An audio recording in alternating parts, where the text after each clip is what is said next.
Olá, está no ar o programa TV Uniceub. Hoje vamos falar de literatura, séries e muito mais. No estúdio Uniceub, um debate sobre a crise ética na política brasileira e uma entrevista com o professor Gabriel Fonteles sobre The Crown, a série mais cara de todos os tempos e suas lições de história, feminismo, ambientalismo e até política internacional. O programa TV Uniceub está no ar.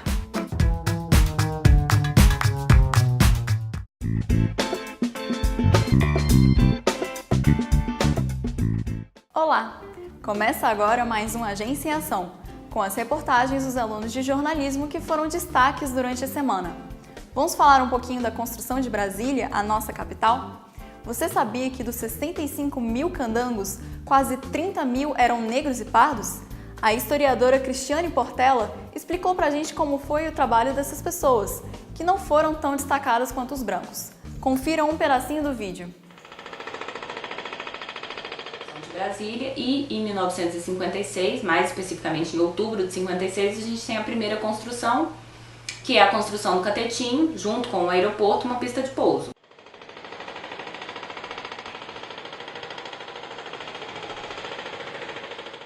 Há uma lacuna que fica muito identificável, que é a presença daqueles sujeitos que historicamente foram silenciados. A gente não tem muitos trabalhos que pensem a participação negra na construção de Brasília. Então essas são algumas lacunas. O vídeo completo, além das fotos e do texto, você pode acessar em agenciasdenoticias.uniceub.br. Ainda sobre a construção da cidade, nós conversamos também com o fotógrafo João Carlos Amador, que é autor do livro Histórias de Brasília. Essa obra reúne fotos históricas da construção da capital. Deem uma olhada na entrevista. A paixão por Brasília compilada em uma publicação. O livro Histórias de Brasília contém mais de 50 fotos da capital federal desde a sua fundação. Por isso, eu converso hoje com o publicitário João Carlos Amador. João, primeiramente, muito obrigado pela participação. Como é que surgiu a ideia de você fazer esse livro? Bom, o livro começou no Facebook, na verdade, né? Em 2014 eu criei essa página chamada Histórias de Brasília com o objetivo de colocar, de compartilhar mesmo com as pessoas várias curiosidades, histórias sobre a cidade, sobre o Distrito Federal. Tive essa ideia de fazer uma página só sobre Brasília e aí veio a ideia, esse ano que eu publiquei o livro, de compilar 50 histórias e fotos que já estavam no Facebook em forma de livro, numa forma impressa, que é algo mais duradouro. Mesmo as redes sociais acabam, mas os livros permanecem. O que muita gente pode pensar, como é que você teve acesso a essas fotografias? Pois é, a maioria delas é do Arquivo Público do Distrito Federal, que é um acervo fantástico. Nem todo mundo conhece, até pela interação minha com as pessoas na página, muita gente nem sabia dele.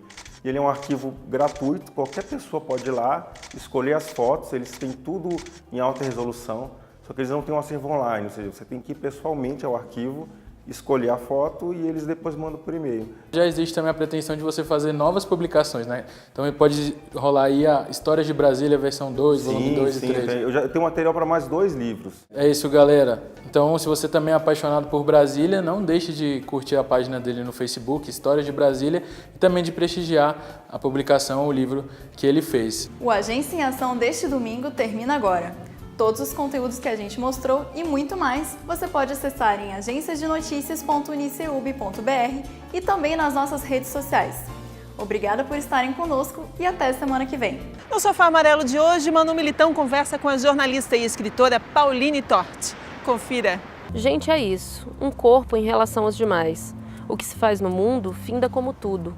Finda como as folhas cor de abóbora que vi caindo no cemitério sobre a sepultura luxuosa do meu pai, de onde saímos em caravana até o estacionamento e demos prosseguimento aos nossos dias, que a partir de então aconteceriam na ausência dele.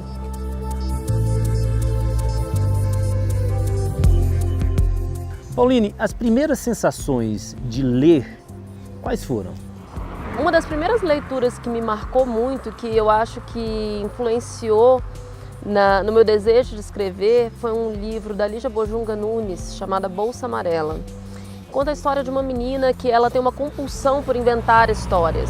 E ela é uma filha mais nova, numa família de irmãos já adolescentes, e é super incompreendida e solitária naquela casa e tal. E ela começa a ver que ela não precisa inventar as histórias e contar mentiras para as pessoas. Ela começa a escrever essas histórias. E ela vai guardando as histórias numa bolsa amarela. e essa bolsa vai engordando com as histórias e os personagens vão criando vida dentro da bolsa e tal. Esse foi um livro muito marcante assim para mim na infância, né? Mas acho que o desejo de escrever não vem só da leitura também, né? Vem de outras coisas, de uma peça de teatro, de uma exposição que você vê, de uma conversa que você tem. Sobretudo do observar, né? Isso. Quando você estava escrevendo o livro, você pensava em como as pessoas iam ler? Essa pergunta é curiosa, porque eu sempre me imaginava como leitora. Em vez de imaginar um terceiro leitor, uma pessoa que eu não conheço e que eu não sei quais são as expectativas dela, eu me imaginava chegando à livraria, pegando aquele livro, folheando, né, e gostando ou não daquilo. E eu sempre tentei escrever algo que eu tivesse vontade de ler. É claro que quem completa o sentido da leitura é o leitor, né? O livro, eu acho que o grande barato da escrita é isso, ele não é dado pronto, né? Diferente do audiovisual, do cinema, né, em que a imagem já está dada, não, é a imaginação do leitor que vai complementar, né, a narrativa. O que você está lendo agora? Olha, eu estou terminando uma leitura que é o Ana Karenina, do Tolstói. E é uma narrativa de fôlego, né? Ela é densa, ela não é um romance difícil de ler, mas são muitos personagens e sempre aquela situação da mulher domesticada, né? Do século XIX. Então, essa mulher que é casada com um homem que ela não ama e que ela tenta viver como a Madame Bovary, do Flaubert, como uma mulher de 30 anos, do Balzac, né? Eu ia pedir para você indicar um livro, mas fala um pouquinho do seu livro. Então, o livro que eu escrevi, esse romance, O Allegro ma non troppo, ele conta a história de um violinista chamado Daniel. A primeira parte do romance se passa em 1997, né? E o Daniel é uma figura ali meio solitária, que tem uma dificuldade muito grande de se expressar, uma coisa muito diferente de mim, né? Eu quis imaginar como é a vida interior, né? Os conflitos internos de uma pessoa assim. E ele recebe da mãe uma incumbência, que é encontrar um irmão dele, que é mais velho, um irmão que está desaparecido há 2 anos. Não é um romance policial, esse irmão, enfim, tem uma relação muito difícil com a família. E ele decide ir à Chapada dos Veadeiros, que era um lugar que o irmão frequentava bastante ali no final da década de 90, né? E ele decide ir até lá em busca de alguma novidade sobre esse irmão. E aí o romance se desenrola a partir desse conflito, né? Saber onde está o João, o irmão do Daniel. Pauline, eu quero agradecer muito a sua presença aqui no Sofá Amarelo, foi muito legal conversar com você. Muito obrigada, eu que agradeço e parabéns para todo mundo aí da produção. E no próximo bloco a gente fala de ética e moral no estúdio UniCeub. A gente volta já. O Brasil é sem dúvida um país muito complexo. Há vários Brasis, várias realidades e pontos de vista. No entanto, há algum tempo estamos, sem dúvida, atravessando a mais forte crise ética e moral, principalmente na política. Este é o tema do estúdio UniCeub de hoje. Esta semana, uma séria crise institucional estremeceu Brasília, colocando em rota de colisão 2 dos poderes da República. A liminar concedida pelo ministro do STF, Marco Aurélio Mello, afastando o senador Renan Calheiros da presidência do Senado, gerou uma das mais sérias crises institucionais de nossa história recente. Para entendermos melhor as questões éticas que envolvem a relação entre os poderes e o conturbado momento político que vivemos, com reflexos no comportamento do cidadão comum, convidamos o jornalista Estevão Damasio e a professora Gilvaci Rodrigues, mestre em Ciências Políticas, professora de Ética do UniCeub. Estevão, obrigado. Professora, muito obrigado pela presença. É um prazer tê-los conosco aqui no estúdio UniCeub. Prazer é meu. Prazer, não. Professora, vou começar por você. Sim. Como é que é ensinar ética para os nossos alunos no momento em que os exemplos que vemos na sociedade não são os mais apropriados? Como é que é isso? É sempre um desafio, né? É um desafio porque todos os dias nós estamos vendo na televisão, nos noticiários, questões que incomodam a sociedade. E esse incômodo da sociedade eu vejo de um lado muito positivo, porque a ética é um momento de reflexão, é olhar novamente para esses valores que aí estão, para esses valores que foram construídos historicamente, no nosso caso, no caso brasileiro, mas que eles precisam ser revistos, eles precisam ser olhados de uma forma diferenciada. E esse momento é um momento extremamente propício para isso. Então, a cada situação que nos é colocada pela mídia ou pelas redes sociais, é um momento de reflexão, é um momento de repensar qual é o país que nós queremos, qual é a sociedade que nós queremos. Ao mesmo tempo, eu penso também que é uma reflexão sobre o meu próprio eu. O que eu estou fazendo para mudar essa realidade. A minha parte, né? Fazendo a minha parte. Qual é a minha parte, né? Qual tem sido a minha contribuição para mudar essa realidade? Então, eu vejo com muito otimismo. E eu acho que é um momento muito propício para a gente discutir a ética. Para a gente discutir a ética no nosso país. Que país é esse? Que país é esse, que né? País queremos? Já perguntava, já perguntava Renato Russo, que país é esse? Que país é esse? Que país queremos? Estevão, você escreveu recentemente nas redes sociais que o país está envolto em passionalidades vãs, estou repetindo as suas palavras, né? Vaidades mil, interesses direcionados. A política no Brasil, a maneira como ela vem sendo exercida, ela perdeu o limite da ética e o pior, o objetivo do bem comum? Eu acho que é muito forte nós destacarmos que a polícia perdeu o limite da ética. Eu acho que alguns políticos, ou muitos, dependendo do ponto de vista da sociedade, estes sim perderam os limites da ética, mas vai muito ao encontro de um modelo que precisa ser repensado no Brasil. Eu, particularmente, defendo que a ética deveria já estar presente nos currículos escolares desde cedo, as criancinhas já terem acesso a noções de ética. Mas, voltando ao campo político, eu acho que essa perda de limites vem muito em função da própria estrutura de uma república democrática, onde o poder executivo, embora tenha, desculpe o pleonasmo, muito poder, né? Mas ele é muito dependente do poder legislativo. Então, o nosso regime presidencialista, ele na realidade ele é quase que um presidencialismo de coalizão hoje em nível nacional, na minha concepção, deve ser colocado em xeque e abre portas para atitudes, digamos, antiéticas. Como a gente observou aí essa semana. Essa questão que você...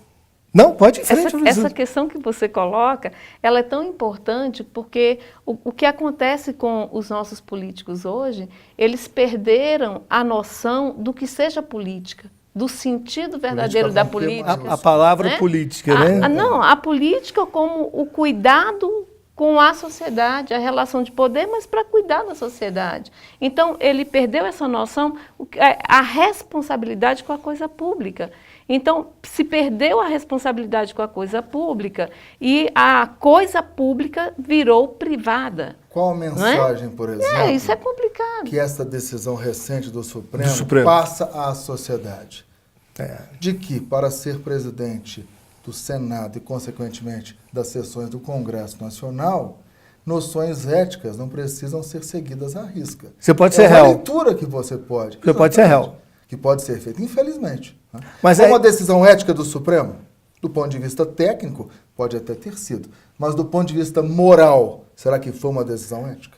Aí a questão do jeitinho, né? Até a pergunta que eu ia fazer para você agora, professora. No Brasil existe essa cultura do jeitinho, né? De que maneira a ética, né, o ensino da ética, aquilo que a gente faz aqui com os alunos, pode contribuir para que a gente mude isso? Em algum momento na nossa trajetória histórica, a gente vai ter que mudar, né, essa questão do jeitinho. Todos esses acontecimentos, eles têm contribuído para isso, para a gente pensar nesse nosso jeitinho. Até quando vamos continuar dando esse jeitinho, né? Então, eu penso que quando a gente fala do jeitinho brasileiro, ninguém está aceitando mais esse jeitinho. E as pessoas não estão aceitando porque elas estão tendo um pouco mais de acesso à informação. Então, no momento que ela tem acesso a essa informação, o que acontece? Ela vai ter acesso à informação, por exemplo, dos grandes salários que estão recebidos por alguns, privilegiados na sociedade brasileira, enquanto a grande parte da sociedade brasileira se vê totalmente desprovida dos seus direitos básicos e fundamentais, o direito à cidadania. Tem razão. Então, nesse sentido, a sociedade começa a se revoltar contra isso. Olha, espera aí, como é que pode tanta gente ganhar tanto, né, e eu ganhar tão pouco? Então, é inaceitável essa condição de desigualdade tão abissal existente no Brasil. Então, eu penso que a sociedade brasileira começa a olhar para isso. Eu penso que esses movimentos que estão acontecendo na rua já dão sinais de que esse poder político que está aí, ele precisa olhar para o povo, o que o povo está dizendo. Né? Então, não dá mais para fazer de conta que essa sociedade não existe e que esse poder total centralizado dele vai fazer a grande transformação e a grande mudança. Eu penso que o povo começa a descobrir que a mudança vai começar por ele. Por ele mesmo. Vai começar por mim, vai começar por você, vai começar por você. E o né? país, E pelos nossos alunos que estão aqui. O país, professores, né? Eu acho que vem vivendo um momento ímpar. Eu acho que são extremamente eficientes e eficazes como mensagens à sociedade as recentes prisões de pessoas ditas poderosas. Né? Não podemos comemorar tais prisões, porque são pessoas que podem estar passando por algum sofrimento. Mas o que elas supostamente fizeram tempos atrás não teriam recebido o tratamento que vem recebendo hoje. Então, prisão hoje, estamos começando um processo de mudança, mas prisão hoje não é apenas para pobres. Bom, felizmente nosso tempo acabou. Queria agradecer a presença da professora Gilvaci, jornalista Estevão Damasio, e dizer a você que, se você gostou dessa entrevista e quer continuar acompanhando a nossa conversa, vá até a nossa página no Facebook. Agradeço a sua companhia, faça um convite para que estejamos juntos na próxima semana aqui na Band. E no próximo bloco vamos falar de um dos seriados de maior sucesso da atualidade, a série The Crown. A gente volta já. The Crown não é uma série qualquer, é simplesmente o maior investimento do maior canal de streaming dos últimos tempos, um fenômeno de mídia. O tema é a história da coroa britânica a partir dos anos 50. Baseado em fatos reais, para alguns é entretenimento da melhor qualidade, para outros uma super aula de história que pode nos ensinar muito sobre política internacional, meio ambiente e até feminismo. Quem conversa conosco sobre esse sucesso de audiência é o professor Gabriel Fonteles.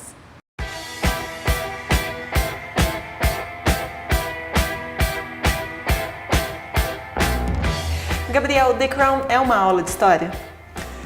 The Crown pode ser uma ótima ferramenta para a gente poder entender um pouco da história e pensar sobre ela também, fazendo várias perguntas a partir dali, ficando curioso a respeito de por que essas coisas estão acontecendo, por que as pessoas agem dessa forma, por que elas tomam essas decisões políticas, por exemplo.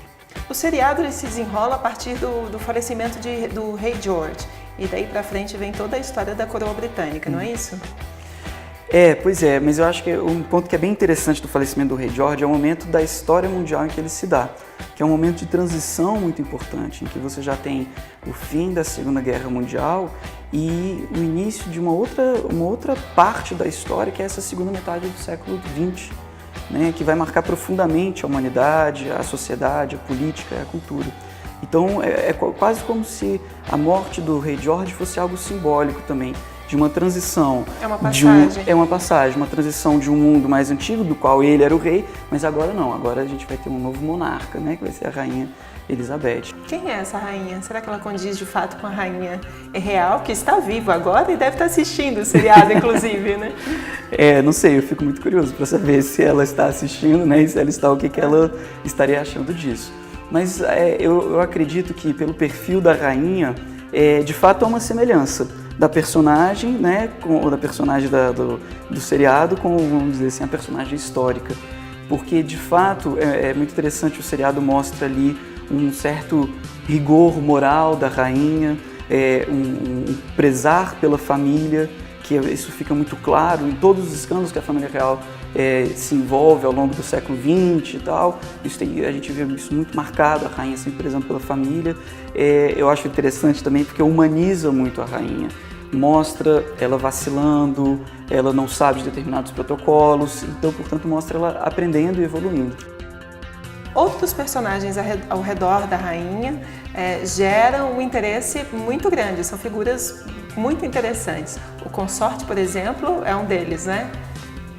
Isso é uma verdade, né? O consorte, a história, a trajetória de vida dele fica ali muito exposta e fica muito interessante. Tem alguns diálogos que são muito instigantes. Há um diálogo em que ele voa, né? Ele resolve aprender a voar, e aí o Winston Churchill quer acabar com isso. E aí ele tem uma briga com a rainha e ele fala para a rainha: poxa, você tirou minha profissão, você tirou meu nome, você tirou minha casa, agora eu não posso nem voar. Então ele também sofre muito com isso, a gente pode ver. Um outro ponto interessante é mostrar esse paradoxo que existe entre a vida pública e a vida privada, não é isso?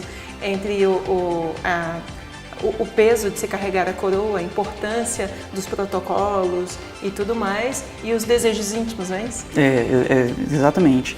E é muito interessante porque fica tudo muito confuso, confundido ali dentro do Palácio de Buckingham, né? Do Buckingham Palace ali, porque as pessoas elas têm um papel público que é muito importante, mas esse papel público afeta diretamente a vida privada delas, as escolhas amorosas, né? As raivas, as invejas, os ciúmes, tudo fica ali sempre muito exposto e tem um impacto político e tem um impacto social.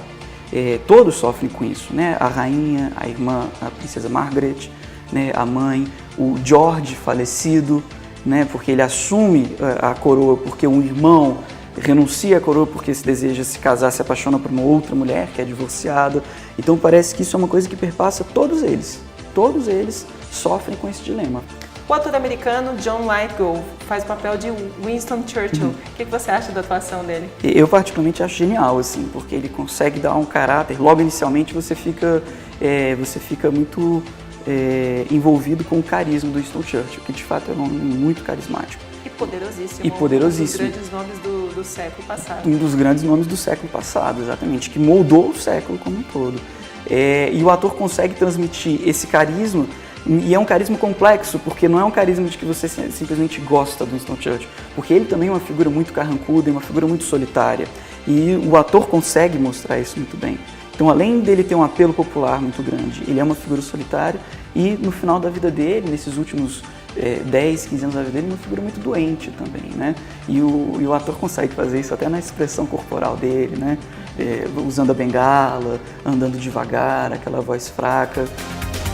A gente está vivendo um momento muito peculiar no mundo, onde as ditaduras estão se desfacelando, o presidencialismo, as pessoas estão cheias de dúvidas, e a monarquia está aí, no The Crown. Como é que você vê isso exatamente agora, nesse momento da saída dos britânicos da União Europeia? Eu acho que utilizar uma narrativa a respeito da família real vem muito a calhar, quase como se fosse assim um refresco, um alívio para um mundo que está muito conturbado. E eu tento imaginar também da perspectiva dos próprios britânicos.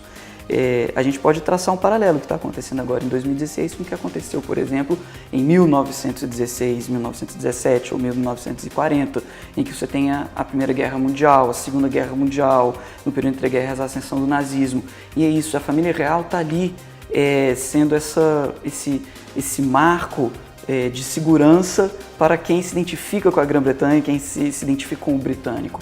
Então não importa se tem um comunismo ascendendo, se tem um Hitler ou um Mussolini ameaçando o mundo, não importa se tem uma nova superpotência como os Estados Unidos, mas tem ali a família real.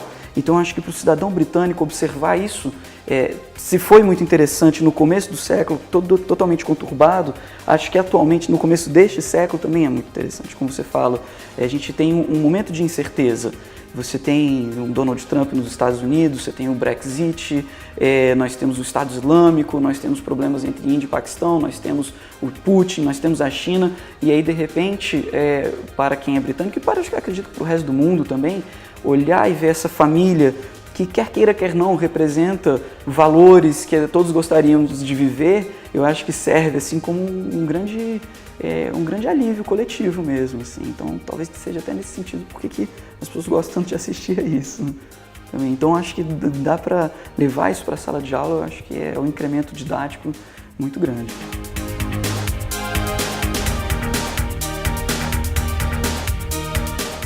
Churchill dizia: a política é quase tão excitante quanto a guerra e não menos perigosa. Na guerra as pessoas só podem morrer uma vez, mas na política, várias vezes. Esperamos que você tenha gostado do programa de hoje. Nos vemos também nas redes sociais, no YouTube, no Facebook e no Instagram. Na semana que vem a gente se encontra aqui na Band às 10 horas da manhã. Até lá!